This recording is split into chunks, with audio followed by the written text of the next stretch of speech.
বন্ধু বান্ধৱীসকল সকলোকে নমস্কাৰ জনাইছোঁ আৰু একেবাৰে সৰু ৰেচিপি লৈ আহিছোঁ। আশা কৰোঁ আপোনালোকে ভিডিঅ'টো শেষলৈকে চাব।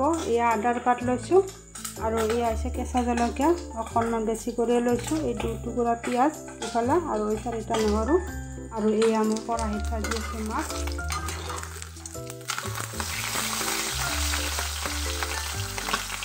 আৰু এতিয়া মই এইখিনি থেতেলাই ল'ম আৰু আদাৰ পাতৰ ৰসখিনি উলিয়াই ল'ম। এতিয়া মই আদাৰ পাতৰ ৰসখিনি এনেকৈ উলিয়াই ল'লোঁ আৰু ইয়াতে কেঁচা জলকীয়া এটা বটি দিছোঁ আৰু এইখিনি হৈছে পিঁয়াজ আৰু নহৰু। এতিয়া মই এইখিনি এই ভাজি লোৱা মাছখিনিৰ ওপৰত এনেকৈ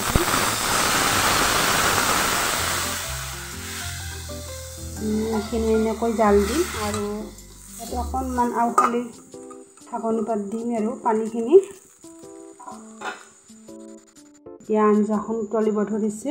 এতিয়া মই ইয়াতে পৰিমাণ মতে নিমখটো দি ল'ম আৰু একেবাৰে এইখিনি অকণমান পানী শুকাই ল'ম।